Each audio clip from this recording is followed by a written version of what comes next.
Hello friends, good morning. നമ്മുടെ എല്ലാ T V സീരിയലിലേക്ക് എല്ലാവർക്കും സ്വാഗതം. അങ്ങനെ അനിയത്തിയുടെ മുന്നിൽ വന്ന് നിന്ന് കല്യാണത്തിന് കൊടുക്കാൻ കാശില്ലെന്ന് പലതരത്തിൽ പല രീതിയിൽ നാത്തൂനും ചേച്ചിയും കൂടെ പറഞ്ഞുകൊണ്ടിരിക്കുക.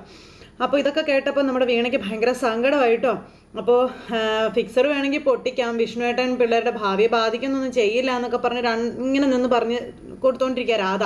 അപ്പോൾ ഞങ്ങൾക്കും അതേ ഒരുപാട് കടമുണ്ട്, അങ്ങനെ ഇങ്ങനെയാന്നൊക്കെ പറഞ്ഞുകൊണ്ട് രേണുവും നിന്ന് പറഞ്ഞു. എന്നിട്ട് വീണ ഇരുന്ന് കരയുന്നത് കണ്ടിപ്പിളുമാർ രണ്ടുപേരും കൂടെ അങ്ങോട്ടേക്ക് പോയി. രണ്ടുപേരും മാന്യമായി കൈ കഴുകി ഒഴുക്കിയിട്ട് അങ്ങ് പോവുകയോ ചെയ്തത്. വീണയാണെങ്കിൽ ഒറ്റപ്പെട്ടു പോയതിൻ്റെ വേദനയോടെ അവിടെ ഇരിക്കുക. ഇത് കഴിഞ്ഞ് പിന്നെ കാണിക്കുന്നത് വേദ റൂമിൽ വന്ന് അമ്മയുടെ ഫോട്ടോ എടുത്ത് കയ്യിൽ പിടിച്ചുകൊണ്ട് ഇതെന്തൊരു മനുഷ്യരാ അമ്മയെന്ന് ചോദിക്കുക. ഇവിടെ ഉള്ളവർ ഇവരെയൊക്കെ ഞാൻ എങ്ങനെയാ അമ്മേ എന്നെ ഒറ്റയ്ക്കാക്കി പോയിട്ട് ഇരുന്ന് ചിരിക്കുകയല്ലേ എന്നൊക്കെ വീണ ഇങ്ങനെ ചോദിക്കുക. അങ്ങനെ ഇരിക്കുമ്പോഴാണ് വീണയുടെ ഫോണിലേക്ക് പെട്ടെന്ന് കോള് വരുന്നത്. അപ്പോൾ കോള് വന്നത് വേറെ ആരുടെയല്ല, നമ്മുടെ സന്തോഷിൻ്റെ കോള് കണ്ടപ്പോൾ വീണയ്ക്ക് ഒരുപാട് ആശ്വാസമായിട്ടോ. അപ്പോൾ എൻ്റെ മനസ്സ് വിഷമിച്ചിരുന്നപ്പോൾ തന്നെ ആ സന്തോഷേട്ടൻ വിളിച്ചതെന്നുള്ള കാര്യം പറഞ്ഞു. അപ്പോൾ താൻ ഓക്കെ അല്ലേ എന്ന് ചോദിച്ചു സന്തോഷ്. അതെ, ഇപ്പം ഞാൻ ഓക്കെയാണ്, നാളെ രാവിലെ ഒന്ന് ഫ്രീ ആകാൻ പറ്റുമോ എന്ന് ചോദിച്ചു. അപ്പോൾ എന്തിനാണെന്ന് ചോദിക്കുമ്പം അത് ഒരിടം വരെ നമുക്കൊന്ന് പോകാനാണെന്ന് പറഞ്ഞു.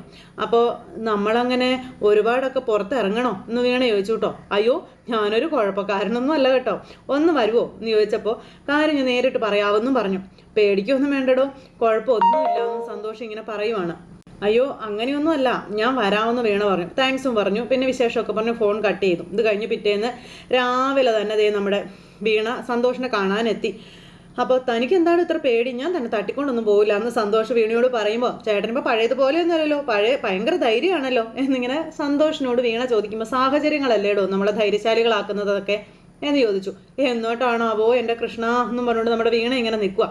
ഞാനൊരു ഓട്ടോ വിളിക്കാം കേട്ടോ എന്ന് പറഞ്ഞ് സന്തോഷം ഓട്ടോ വിളിക്കാൻ പോകാൻ തുടങ്ങുമ്പോഴേക്കും അതുവഴി ദേ വരുന്നു നമ്മുടെ ടീച്ചറും മകനും കൂടി. അപ്പോൾ ഇങ്ങനെ വരുന്നത് ഇവരെ രണ്ടുപേരെയും കൂടെ നമ്മുടെ ജോൺ കണ്ടു. ജോൺ വേഗം വണ്ടി നിർത്തിയിട്ട് ഇവരുടെ അടുത്തേക്ക് വന്നു. ഇതെന്താ രണ്ടുപേരും കൂടി ഇവിടെ എന്ന് ചോദിച്ചു. അല്ല എന്താ പരിപാടി?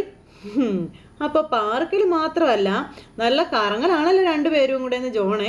അല്ല എങ്ങോട്ട് പോവാന്ന് ചോദിക്കുമ്പോൾ അത് പിന്നെ സൊസൈറ്റി ജംഗ്ഷൻ വരെ ഒന്ന് പോകണമെന്ന് പറഞ്ഞു. ഓ അവിടെയും പാർക്കുണ്ടോ എന്ന് നമ്മുടെ ജോണേട്ടൻ ചോദിക്കാം. അപ്പോൾ വീണ ഇങ്ങനെ കണ്ണും പൊത്തി ഇങ്ങനെ നിൽക്കാം. ഞാൻ കൊണ്ടാക്കാമെന്ന് പറഞ്ഞു ജോൺ. കുഴപ്പമില്ല, ഞങ്ങളൊരു ഓട്ടോയിൽ പോയിക്കോളാമെന്ന് പറഞ്ഞു. എന്നാ എനിക്ക് കുഴപ്പമുണ്ട്, വന്നേ ഞാൻ ഡ്രോപ്പ് ചെയ്യാമെന്ന് പറഞ്ഞുകൊണ്ട് നമ്മുടെ ജോൺ നിർബന്ധിച്ച് അവരെ വിളിച്ചുകൊണ്ട് പോവാം. അങ്ങനെ അവർ അങ്ങോട്ടേക്ക് പോകുന്ന സമയത്ത് സന്തോഷമാണെങ്കിൽ വീണ ഇടയ്ക്കിടയ്ക്ക് ഇങ്ങനെ നോക്കുന്നുണ്ട്. വീണയാണെങ്കിൽ എനിക്ക് ദേഷ്യപ്പെട്ടിരിക്കുക കേട്ടോ. രണ്ടാളും നല്ല സിങ്കാണല്ലോ എന്നൊക്കെ ഇങ്ങനെ നേരത്തെ നമ്മൾ ജോൺ ഇരുന്ന് പറഞ്ഞുകൊണ്ടിരിക്കുക കേട്ടോ ഇവരോട്. അപ്പോൾ കുറച്ചപ്പുറത്ത് ജംഗ്ഷനിൽ വിട്ടാൽ മതി ഏട്ടാ എന്ന് പറഞ്ഞ് സന്തോഷം. അപ്പോൾ ജോണേട്ടാ ഇതൊന്നും ആരോടും പറയരുത് കേട്ടോ, വീണ പറയണ്ടാന്ന് പറഞ്ഞു എന്ന് ഞാൻ പറഞ്ഞേക്കാം, എന്താ പോരേന്ന് ചോദിച്ചു. എൻ്റെ പൊന്ന് ജോണേട്ടാ കഷ്ടമുണ്ട് കേട്ടോ, പ്ലീസ് ജോണേട്ടാന്നും പറഞ്ഞുകൊണ്ട് നമ്മുടെ വീണ.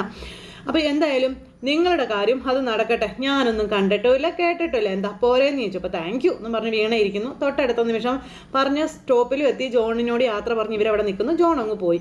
അപ്പോൾ വീണ ചോദിച്ചു ഇത് എങ്ങോട്ടൊന്നും പറയാതെ എവിടെ പോവാണെന്ന് ചോദിക്കുമ്പോൾ ടെൻഷൻ ആവണ്ട, ഏട്ടത്തിയുടെ ബർത്ത്ഡേക്ക് ഒരു ഗിഫ്റ്റ് കൊടുക്കണം, ഗിഫ്റ്റ് സെലക്ട് ചെയ്യാൻ വീണയൊന്ന് ഹെൽപ്പ് ചെയ്യണം, അത്രേ ഉള്ളൂ എന്ന് പറഞ്ഞു. ഓ അത്രേ ഉള്ളോ, എൻ്റെ പൊന്നേ സമാധാനമായി. ഇനി ഇവിടെ വെച്ച് വേറെ ആരെങ്കിലും കണ്ടാലോ പരിചയക്കാരും മറ്റും കാണുമോ എന്തോന്നും പറഞ്ഞുകൊണ്ട് നമ്മുടെ വീണ ഇങ്ങനെ ധൃതി കാണിക്കാം. ആ സമയത്ത് രണ്ടുപേരും കൊണ്ട് ജ്വല്ലറിയിലേക്ക് കയറിയപ്പോൾ വീണയ്ക്ക് ഒരുപാട് സന്തോഷം. നല്ലൊരു സ്ഥലത്തേക്കല്ലേ ചെന്ന് കയറിയത്. അപ്പോൾ ഇതെന്താ ഇതെന്ന് ചോദിച്ചപ്പോൾ കല്യാണമൊക്കെ അല്ലേ വരുന്നത്, അതുകൊണ്ട് മാല എന്തെങ്കിലും വാങ്ങിക്കാമെന്ന് പറഞ്ഞു. അപ്പോൾ അത് നല്ലതാണെന്ന് പറഞ്ഞു. അപ്പോൾ സാർ എന്താ വേണ്ടതെന്ന് അവിടെയുള്ളവർ ചോദിച്ചു. അപ്പോൾ മാല വേണമെന്ന് പറഞ്ഞു. ഇത് അവിടെയാണെന്ന് പറഞ്ഞു. പിന്നെ അവർ രണ്ടുപേരും കൂടി ചെന്നിട്ട് ഇതെല്ലാം കാണും. എന്നിട്ട് ടീച്ചർ മേടിച്ച് വെച്ച ടൈപ്പിൽ ആ ഒരു ടൈപ്പ് കാണിക്കാനൊക്കെ പറഞ്ഞു. അങ്ങനെ ഡിസൈൻസും കാര്യങ്ങളൊക്കെ കാണിക്കുക. എന്നിട്ട് പിന്നെ ഇതെല്ലാം വീണയെ കൊണ്ട് ഇടിച്ചൊക്കെ നോക്കിക്കുക. അപ്പോൾ ഇതെല്ലാം വീണയ്ക്കും ഇഷ്ടപ്പെട്ടു. അപ്പോൾ സാർ എന്നാൽ ബില്ല് ചെയ്യട്ടേന്ന് ചോദിച്ചു. എടുത്തോളാൻ പറഞ്ഞു. അങ്ങനെ അദ്ദേഹം ബില്ല് ചെയ്യാൻ അങ്ങോട്ടേക്ക് പോയപ്പോൾ ഇതിൻ്റെയൊക്കെ ആവശ്യമുണ്ടോ സന്തോഷേട്ടാന്ന് ചോദിച്ചു നമ്മുടെ വീണ. അപ്പോൾ വേണം പ്ലീസ് എന്നും പറഞ്ഞ് ഇങ്ങനെ പറഞ്ഞപ്പോൾ ശരി എന്നും പറഞ്ഞുകൊണ്ട് നമ്മുടെ വീണ. അങ്ങനെ അവർ രണ്ടുപേരും കൂടെ കടയിൽ നിന്ന് ഇറങ്ങി പിന്നെ ഒരു റെസ്റ്റോറൻറ്റിൽ കയറി ചായയൊക്കെ കുടിക്കുക, ഫുഡും കഴിക്കുക. അപ്പം ഞാൻ തന്നോടൊരു കള്ളം പറഞ്ഞു എന്ന് അവിടെ ഇരുന്നുകൊണ്ട് ഇങ്ങനെ പറഞ്ഞു. ഇത് ഞാൻ വീണയ്ക്കായിട്ട് വാങ്ങിയതാണെന്ന കാര്യം പറയുമ്പോൾ എനിക്കെന്തിനാണെന്ന് വീണ ചോദിച്ചു. ആഭരണം എന്തിനാ, അതെന്തിനാണെന്ന് തനിക്ക് അറിയില്ലേന്ന് ചോദിച്ചു. അപ്പോൾ ഞാനിത് വാങ്ങുന്നത് ശരിയല്ല, കുറേ കാശായതല്ലേ എന്നൊക്കെ വീണ ചോദിക്കും കേട്ടോ. അപ്പോൾ നമുക്കിടയിലെ ശരി തെറ്റുകൾ നമ്മളല്ലേ വീണ തീരുമാനിക്കുന്നത് അല്ലെങ്കിൽ നിശ്ചയിക്കുന്നത്, പിന്നെ കാശ് അതൊക്കെ ഇനി നമുക്ക് രണ്ടുപേർക്കും ചേർന്ന് ഉണ്ടാക്കാവുന്നതല്ലേ ഉള്ളൂ എന്നും സന്തോഷം ചോദിക്കാം. നമുക്കിതൊരു അസറ്റായിട്ട് കണ്ടാൽ മതി, പ്ലീസ് വാങ്ങിക്കാൻ പറഞ്ഞത് കൊടുക്കുമ്പോൾ വീണയ്ക്കാണെങ്കിൽ ആകെ ഒരു പരിഭ്രമം. വേറൊന്നും വിചാരിക്കരുത് ചേട്ടാ, എനിക്കിത് വാങ്ങാനാവില്ല എന്നും അത് ശരിയല്ല എന്നും വീണ പറഞ്ഞു. അപ്പം ഞാൻ തരുന്നതായിട്ട് കാണണ്ട, ടീച്ചർ തരുന്നതായിട്ട് കണ്ടാൽ മതി എന്നൊക്കെ ഇങ്ങനെ പറഞ്ഞു. ടീച്ചറെ എന്നെ കൊണ്ട് ഇങ്ങനെ തോന്നിപ്പിച്ചത്, വാങ്ങിക്ക് പ്ലീസ് എന്നും പറഞ്ഞ് നിർബന്ധിച്ച് പറയും. ഇത് മൂന്നാമതൊരാൾ അറിയില്ല, അത് എൻ്റെ വാക്കാണെന്നും പറഞ്ഞ് 2 വീട്ടുകാരോട് നമുക്ക് വേറെ ഒന്നും പറയണ്ട പ്ലീസ് എന്നും പറഞ്ഞുകൊണ്ട് നിർബന്ധിച്ച് വീണയുടെ കയ്യിലേക്ക് കൊടുക്കുക സന്തോഷം. അങ്ങനെ സന്തോഷം കൊണ്ട് വീർപ്പ് മുട്ടുക നമ്മുടെ വീണ. എന്നിട്ട് പിന്നെ നിർബന്ധിച്ച് സന്തോഷം പറഞ്ഞതുകൊണ്ട് മേടിച്ചു. മേടിച്ചിട്ട് അതും പിടിച്ചിങ്ങനെ ഇരിക്കും. അതിനുശേഷം വീട്ടിൽ വന്ന് അമ്മയുടെ ഫോട്ടോയുടെ മുന്നിലിരുന്ന് ഇങ്ങനെ പറയാം, അമ്മ എന്നോട് പറഞ്ഞിട്ടുണ്ട് അർഹതപ്പെടാത്തതൊന്നും മറ്റുള്ളവരുടെ കയ്യിൽ നിന്ന് വാങ്ങിക്കരുതെന്ന് അമ്മ എന്നെ പഠിപ്പിച്ചില്ലേ, ഇന്ന് ഞാനത് തെറ്റിച്ചമ്മയെന്ന് പറഞ്ഞ് അമ്മയുടെ ഫോട്ടോയ്ക്ക് മുന്നിലിരുന്ന് സന്തോഷം വാങ്ങിച്ചു കൊടുത്ത കാര്യങ്ങളൊക്കെ ഇങ്ങനെ പറയുക.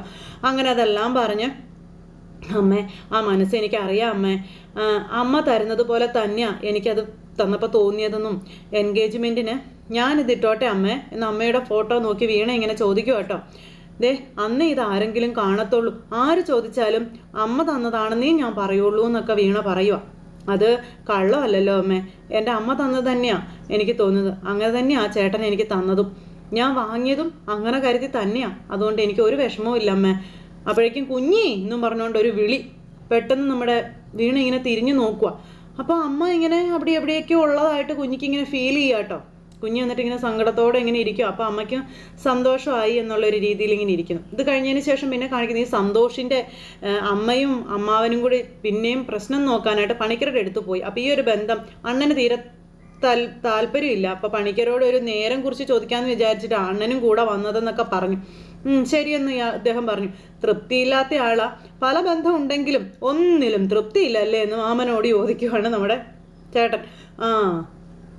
കർമ്മം കൊണ്ടുള്ള അലച്ചിൽ ഇനി കൂടത്തേ ഉള്ളൂ എന്നും അദ്ദേഹത്തിനോട് പറഞ്ഞു. തലവിധിയെ തൈലം കൊണ്ട് തൂത്താലേ മാറില്ലല്ലോ, അപ്പോൾ ദോഷത്തിൻ്റെ പൊട്ടും പൊടിയൊക്കെ എനിക്ക് അറിയാൻ പണിക്കരെ, ഇപ്പം സമയം നോക്കി തരാൻ പറഞ്ഞു. അപ്പോൾ ആ കുട്ടികളുടെ ജാതകം തമ്മിൽ ചേർത്തതിനാണോ ഇയാൾ ഇങ്ങനെയൊക്കെ പറയുന്നതെന്നൊക്കെ ഇങ്ങനെ ചോദിക്കുമ്പോൾ അതെ, അത് പെണ്ണ് കണ്ട് നിങ്ങൾ മുന്നോട്ട് പോയതല്ലേ, പിന്നെന്താ പ്രശ്നമെന്ന് ചോദിച്ചു. ഗണമൊത്താൽ ഗുണം 10 എന്നാണ് എൻ്റെ ഒരു അറിവ്, പക്ഷേ പണിക്കരത് പരിഗണിച്ചതേ ഇല്ല.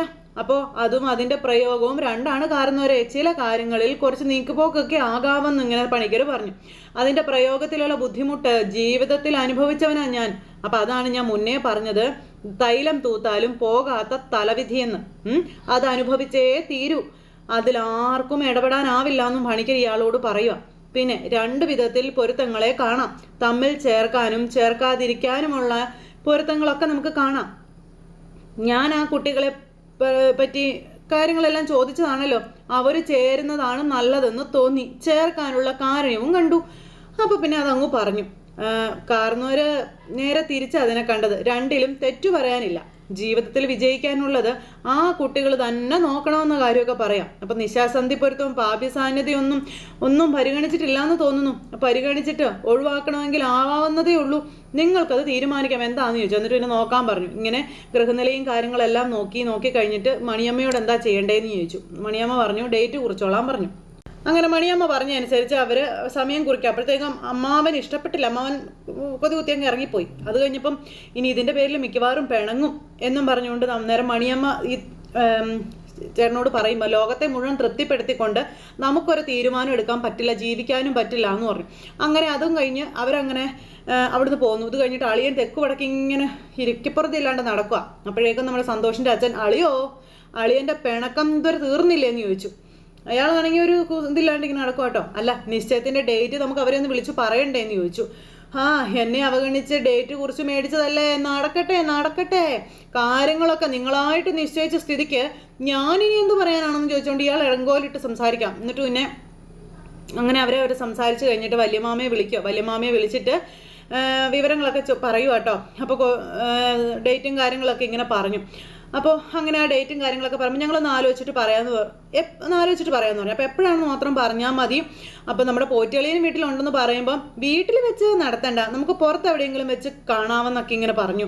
അപ്പോൾ വേറൊന്നും അല്ല കേട്ടോ, പുറത്ത് വെച്ച് കണ്ടെന്ന് പറഞ്ഞു പോകാം, വീട്ടിലൊക്കെ വന്നാൽ മുറപ്രകാരമായി പോകുന്നേ എന്നൊക്കെ പറയാം.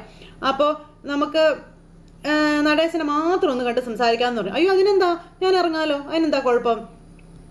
അങ്ങനെ അതെല്ലാം പറഞ്ഞ് ഇവർ സംസാരിക്കുക. അത് കഴിഞ്ഞപ്പോഴത്തേക്കും അച്ഛനോട് മകൻ ചോദിച്ചു എന്താണെന്ന് ചോദിച്ചാൽ, നമ്മൾ കുഞ്ഞിക്ക് വേണ്ടി കണ്ട ചെറുക്കനില്ലേ, അവൻ്റെ അച്ഛനാണ് ഇപ്പം വിളിച്ചത്, നമ്മളെ ഒന്ന് കാണാമെന്ന് പറഞ്ഞെന്ന് പറഞ്ഞു. അപ്പോൾ നമ്മൾ അങ്ങോട്ട് പോകുന്ന സമയത്ത് ആളെ ഒന്ന് വിളിക്കാൻ, എന്നെ ഒന്ന് ഓർമ്മിപ്പിക്കണം കേട്ടോടാ. ശരി അച്ഛാ, അപ്പോൾ ഇന്ന് മടങ്ങിപ്പോകില്ലേ? പോകാടാ, നീ സമാധാനപ്പെടറാ എന്നും പറഞ്ഞിങ്ങനെ വരാം. അപ്പം നീ ഇത് നോക്കിക്കൊണ്ടിരിക്കുന്നത്, പോയി പണിയെടുക്കണോ എന്നും പറഞ്ഞുകൊണ്ട് മോനെ അച്ഛൻ പറഞ്ഞു വിട്ടിട്ട് അങ്ങനെ നിൽക്കുക. അത് കഴിഞ്ഞ് പിന്നെ കാണിക്കുന്നത് ഇന്ന് കാർന്നോർ വീണയുടെ വീട്ടിൽ വരുന്നുണ്ടെന്ന് പറഞ്ഞു, എന്നാൽ വിളിക്കാമെന്നും തമ്മിൽ കാണാമെന്നും പറഞ്ഞു എന്ന കാര്യങ്ങൾ ഇവർ തമ്മിൽ പറയാം. അപ്പം എന്തിനാണെന്ന് ചോദിച്ചു. വെറുതെ ഒന്ന് കാണാൻ. അതിന് അങ്ങേര് ഇങ്ങോട്ട് വരുമോ? ഇല്ല, പുറത്തെവിടെയെങ്കിലും വെച്ച് കാണാമെന്നാ പറഞ്ഞത്. അപ്പം അതെന്ത് കാര്യത്തിനാ?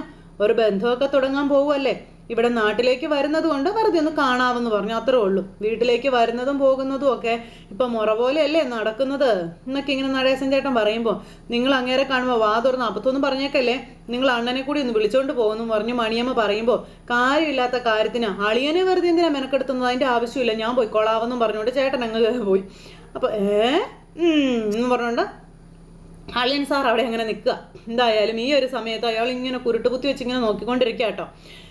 അങ്ങനെ ഇതെല്ലാം കഴിഞ്ഞ് വീണ്ടും കാണിക്കുന്നത് വീട്ടിൽ, അതായത് നമ്മുടെ വീണ സ്കൂളിലേക്ക് പോകാൻ ഇറങ്ങുന്നു. അപ്പോഴത്തേക്കും രാധ അവിടെ ഇരിപ്പുണ്ട്. ചേച്ചി ഞാൻ ഇറങ്ങുവാണെന്നും പറഞ്ഞുകൊണ്ട് വീണ അങ്ങോട്ടേക്ക് ഇറങ്ങുന്നു. വീണയുടെ ഇറങ്ങിയപ്പോഴത്തേക്കും പെട്ടെന്ന് വല്യമാമയുടെ കോള് വന്നു വീണയ്ക്ക്. വല്യമാമേ പറ വല്യമാമേ, ഞാൻ സ്കൂളിലേക്ക് ഇറങ്ങുന്നു, സ്റ്റാഫ് മീറ്റിംഗ് ഉണ്ടെന്നൊക്കെ പറഞ്ഞു. മോളെ പിന്നെയും നമ്മുടെ സന്തോഷിൻ്റെ വീട്ടിൽ നിന്ന് വിളിച്ച നിശ്ചയത്തിൻ്റെ ഡേറ്റും കാര്യങ്ങളൊക്കെ പറഞ്ഞായിരുന്നു. അപ്പോൾ എന്നാ വല്യമാമേ? സെപ്റ്റംബർ 9 പറയുമ്പോൾ അന്നല്ലേ വല്യമാമേ അമ്മയുടെ ആണ്ട് എന്നിങ്ങനെ ചോദിച്ചു. അപ്പോഴത്തേക്ക് രാധ ഇത് കേട്ടു. എന്നും പറഞ്ഞുകൊണ്ട് ഇങ്ങനെ ഇരിക്കാം, ന്യൂസ് പിടിക്കാൻ പതുക്കെ എന്നിട്ട് ചെല്ലു കേട്ടോ. അപ്പോഴേക്ക് രേണു വന്നു. രേണു വന്നപ്പോൾ രാധ ന്യൂസ് പിടിക്കാൻ പോയി നിൽക്കുക. അപ്പോൾ അയ്യോടി മോളെ, ഞാനതങ്ങ് ഓർത്തില്ലല്ലോടി മോളെ എന്ന് പറഞ്ഞുകൊണ്ട് വല്യമ്മാമ. രേണു വന്നിട്ട് രാധയുടെ എന്ന് പറഞ്ഞിട്ട് കണ്ണ് കലാശമൊക്കെ കാണിക്കുക രണ്ടും കൂടി. എന്തായാലും ഞാനിന്ന് അങ്ങോട്ടേക്ക് ഇറങ്ങുന്നുണ്ട്, നടേശനോട് കാണാമെന്നും പറഞ്ഞിട്ടുണ്ട്. ഏതായാലും ഞാൻ ഇക്കാര്യം അയാളോട് സംസാരിക്കാമെന്ന് പറയുമ്പോൾ, അതെ എന്തായാലും നമുക്കൊന്നും പറ്റില്ലല്ലോ, ബേലിയൊക്കെ ഉള്ളതല്ലേ എന്ന് ചോദിച്ചു. ഞാനേ നടേശനുമായി സംസാരിച്ച് വേറൊരു ഡേറ്റ് നോക്കാമെന്ന് പറയുമ്പോൾ, ശരി വല്യമാമ, ഞാൻ വിഷ്ണുവിനോടും മഹേഷിനോടും വിളിച്ച് പറയണമെന്ന് കരുതിയതാ. ഇനിയിപ്പോൾ നടേശനെ കണ്ട് സംസാരിച്ചിട്ട് ഡേറ്റിൻ്റെ കാര്യത്തിൽ ഒരു തീരുമാനമായിട്ട് വിളിക്കാമെന്ന് പറഞ്ഞു. അങ്ങനെ അതും പറഞ്ഞ് എന്തായാലും കുഞ്ഞി വീട്ടിലെല്ലാവരോടും കാര്യം ഒന്ന് പറഞ്ഞേക്ക് കേട്ടോ എന്നും പറഞ്ഞു. ശരി ഞാൻ പറയാൻ വല്യമാമ, എന്നാൽ ശരി, എന്നാൽ പിന്നെ സ്കൂളിലെത്താൻ മോള് വൈകണ്ട, പോയിക്കോളാൻ പറഞ്ഞു. അപ്പോൾ അതും പറഞ്ഞു ഫോൺ അങ്ങ് കട്ട് ചെയ്തു.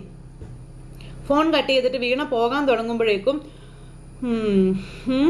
എന്നൊക്കെ പറഞ്ഞ് വല്യമാമ അവിടെ അങ്ങനെ നിൽക്കുക. തൊട്ടടുത്ത നിമിഷം ചേച്ചിമാർ രണ്ടും കൂടെ പറന്നാ വരുന്നത് ന്യൂസ് പിടിക്കാനായിട്ട്. എന്താ പറഞ്ഞതെന്ന് അറിയാനായിട്ട് ഓടിപ്പിടിച്ചെന്നിട്ട് വീണയുടെ അടുത്തേക്ക് വന്നു.